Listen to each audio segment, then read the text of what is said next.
आज हम लोग सबसे पहले इस एनबी पॉइंट्स को समझते हैं। एनबी पॉइंट का मतलब होता है सिग्निफिकेंट पॉइंट्स, नोटेबल, मुख्य बातें। यानी स्ट्रक्चर तक जाने के लिए हमें जितने सारे कीज का जरूरत है, हमें पहले उसे समझना होगा।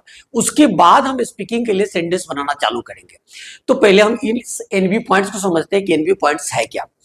तो पहला जो है कि ये बता रहा है कि नॉन प्लस एस और ईएस, और इसके बाद वर्ब वन में एस और ईएस, इस दोनों में अंतर क्या होता है। तो नॉन में एस और ईएस लगाने से आपको पता होना चाहिए कि ये प्लरल बन जाता है।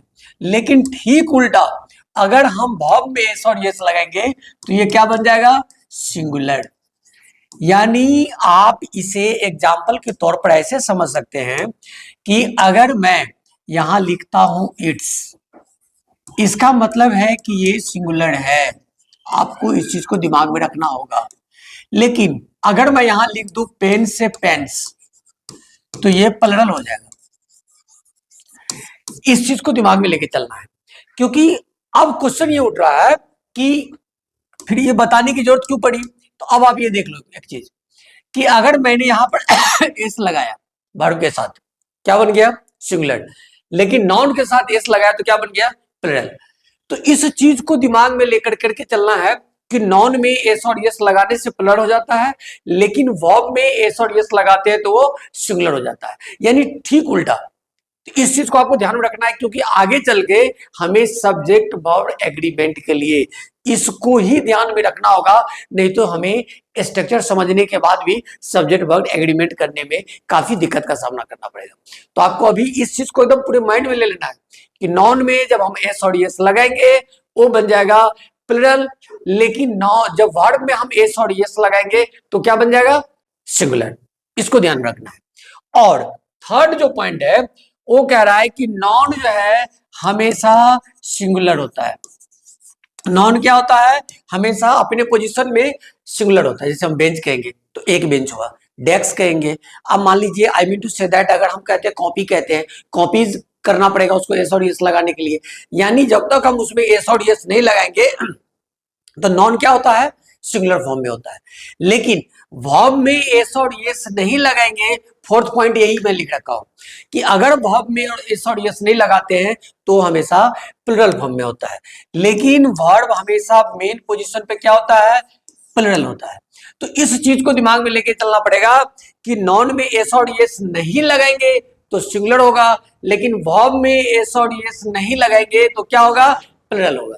इस चीज को ध्यान में रखना है। तो शायद मुझे लग रहा है अब आपको ये समझने में थोड़ी भी किसी प्रकार की प्रॉब्लम नहीं होनी चाहिए। अब नेक्स्ट जो है हम इसको देखते हैं। एक्चुअली यहां पर जो है हमारा कि सबसे पहले हमें यह समझना होगा कि हमें अगर वर्ब फॉर्म्स पता है तो वर्ब फॉर्म्स का नाम क्या क्या है, किस वर्ब फॉर्म्स को क्या कहते हैं। तो just I think I have explain all this things here. ये सारे कुछ मैंने यहाँ एक्सप्लेन किया है।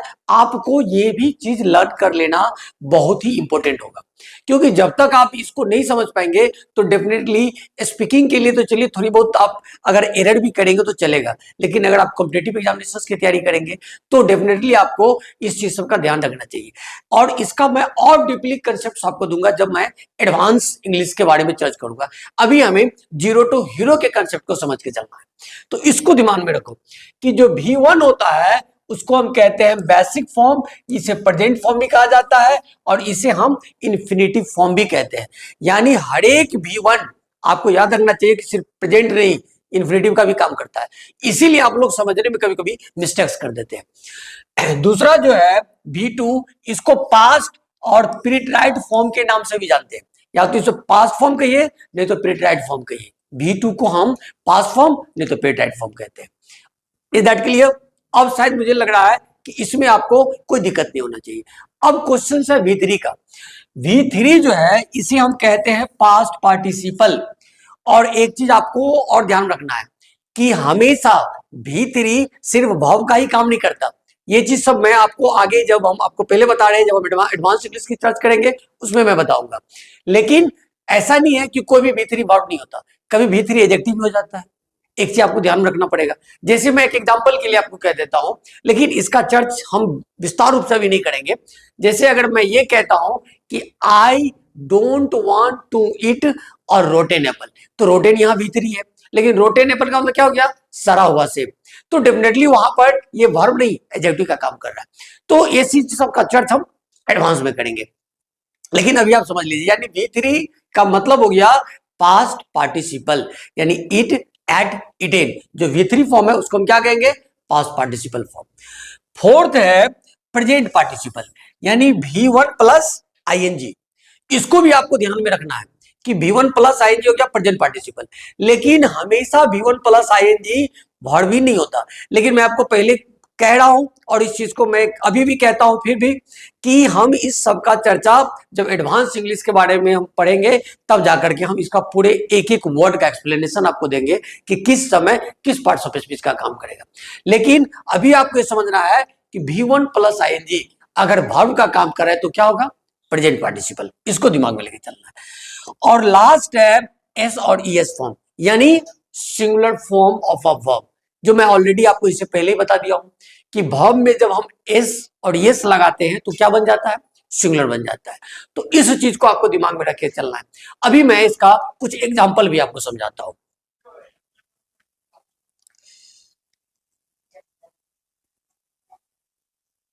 अगर मैं ये कहूं कि एक्चुअली एस एस, आप समझ रहे हैं, एस एस का मतलब क्या हो गया, एस एस का मतलब वही जो हम वर्ब के बारे में हम चर्च करेंगे। एस एस का मतलब होता है a singular subject requires a singular verb, यानी एक ही बात दिमाग में लेके चलिए, अगर सब्जेक्ट सिंगुलर है तो वर्ब भी सिंगुलर होना चाहिए, नहीं तो हमारा सेंटेंस गलत हो जाएगा। इसीलिए इससे पहले हम ये पढ़ रहे थे कि वर्ब में एस लगाने से सिंगुलर होगा कि प्लुरल होगा, नाउन में एस लगाने से सिंगुलर होगा कि प्लुरल होगा। तो इस चीज को हमें ध्यान में रखना है। तो एस का मतलब हो गया कि singular subject requires a singular verb, और पीपी का मतलब होता है plural subject requires a plural verb. तो अब क्वेश्चन ये होता है कि हमें पता होना चाहिए ना कि वर्ब किस पोजीशन में सिंगुलर होता है, किस पोजीशन में प्लुरल होता है, सब्जेक्ट कौन सा सिंगुलर है, कब प्लुरल होगा, तब जाकर के हम इस एग्रीमेंट को समझ पाएंगे।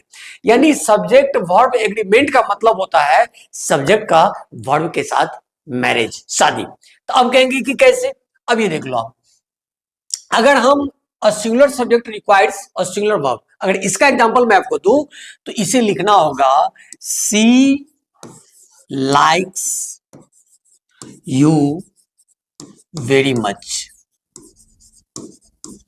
सी लाइक्स यू वेरी मच। अब यहां पर एक चीज ध्यान देने वाली बात है कि मैंने यहां पर लाइक्स क्यों लिखा, ये लाइक भी हो सकता था। तो यही क्वेश्चन हमें समझना होगा, क्यों, क्योंकि ये जो सी जो है ये थर्ड पर्सन सिंगुलर नंबर है। तो जब सी जो है सब्जेक्ट सिंगुलर है तो वर्ब को हमें सिंगुलर बनाना पड़ेगा। तो तो आप लोग इस चीज को भी समझ सकते हैं कि सर कि वर्ब को सिंगुलर क्यों बनाना पड़ेगा, चलो सब्जेक्ट को ही चेंज करके हम प्लुरल बना देते हैं। ये क्वेश्चन आपको करना चाहिए, और आप लोग जो क्वेश्चन नहीं करते हैं यही पर आपको एक प्रॉब्लम क्रिएट हो जाता है। आप कहना चाहिए कि सर हम वर्ब को क्यों चेंज करेंगे, हम सब्जेक्ट को ही चेंज कर देंगे। तो एग्रीमेंट जो हो रहा है, तो यहां पर एक चीज आपको समझ के चलना पड़ेगा कि इसका भी एक आंसर है कि आप ये समझ लीजिए कि सब्जेक्ट जो है वो होता है बॉय,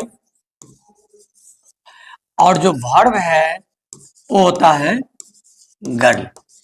तो आप ये चीज दिमाग में लेके चलिए, सब्जेक्ट और वर्ब का अगर हम मैरिज करेंगे तो डेफिनेटली अगर बॉय के साथ जो गर्ल मैरिज करेगा तो सरनेम किसका चेंज होगा, गर्ल का, बॉय का नहीं।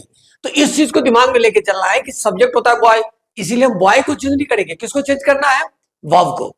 तो अब जो है इसीलिए हमने सब्जेक्ट को नहीं चेंज करके वर्ब जो लाइक था उसको हमने क्या कर दिया, लाइक्स कर दिया। तो सी लाइक्स यू वेरी मच, अब ये एब्सोल्युटली करेक्ट सेंटेंस है। अगर हम लाइक लिख देंगे तो ये गलत हो जाएगा।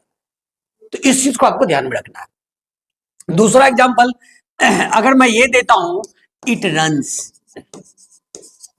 रन्स वेरी फास्ट, इसका मतलब क्या हो गया, इट रन्स वेरी फास्ट, ये बहुत तेज दौड़ता है। फिर मैंने इसको रन्स बना दिया, रन नहीं रहने दिया, क्यों, क्योंकि सब्जेक्ट जो है यहां पर क्या है, इट है। तो इस चीज को आपको ध्यान में रखना पड़ेगा। जब subject third person singular number है तो फिर हमको, मैंने आपको कहा था हम इसको रन नहीं रहेंगे, रन की जगह क्या करेंगे, रन्स बनाएंगे। तो आप अगर इस चीज को समझेंगे कि जब सब्जेक्ट सिंगुलर है तो वर्ब को सिंगुलर में लाने के लिए हमें क्या करना होता है, इससे पहले मैं आपको बता दिया हूं कि उसमें एस और ईएस लगाना होता है। कभी हमें एस की जरूरत पड़ेगी और कभी ईएस की जरूरत पड़ेगी, जिसे हम मॉर्फीम कहते हैं। ये सब एडवांस इंग्लिश में और एक एक वर्ड का एक्सप्लेनेशन आपको हम समझाएंगे, लेकिन अभी हम जीरो टू हीरो का जर्नी कर रहे हैं, तो उसके लिए हमें इस चीज को समझना है। ये जब समझ जाएंगे तो उसको समझने में काफी कंफर्टेबल फील करेंगे आप। तो यहां तक कोई दिक्कत नहीं होनी चाहिए। एक और एग्जांपल मैं आपको देता हूं, he cares us a lot, वो हम लोगों का बहुत ज्यादा केयर करता है। तो फिर हमें इस चीज को दिमाग में रखना होगा कि मैंने केयर को क्या कर दिया, केयर्स। तो बस वही रूल है कि सब्जेक्ट अगर सिंगुलर है तो वर्ब का भी कास्ट हम चेंज करके उसे सिंगुलर बनेंगे। कोई दिक्कत? डेफिनेटली अब कोई समस्या आपको यहां तक नहीं होना चाहिए। नेक्स्ट देखते हैं हम लोग।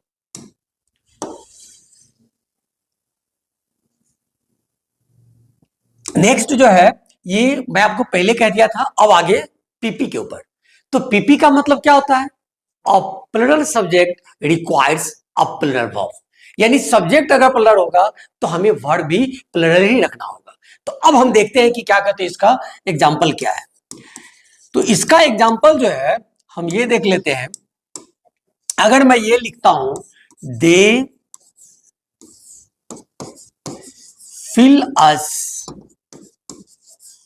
वेरी वेल, वे लोग हमें बहुत अच्छी तरह महसूस करते हैं। तो अब क्या हो गया कि फिर मैंने यहां पर एस नहीं लगाया, क्यों, क्योंकि सब्जेक्ट क्या है, यहां पर प्लुरल है, इसीलिए हम इसमें एस नहीं लगाएंगे। Is that clear?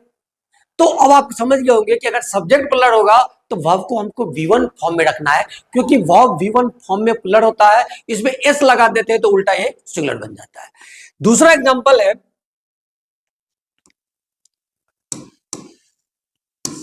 You always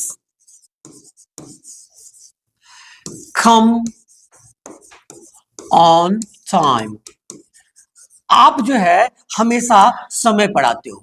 अब देखो मैंने यहां फिर कम से नहीं लिखा, क्या लिखा, कम, क्यों, क्योंकि सब्जेक्ट प्लुरल है, इसीलिए वर्ब भी V1 फॉर्म में रहेगा, क्योंकि V1 फॉर्म में वर्ब जो है वो प्लुरल होता है। जो मैं ऑलरेडी आपको बता दिया हूं, इसको ध्यान में लेके रखना है कि वर्ब V1 फॉर्म में प्लुरल होता है और नॉन में हम एस लगाते हैं तब प्लुरल होता है, इसको ध्यान में रखना है।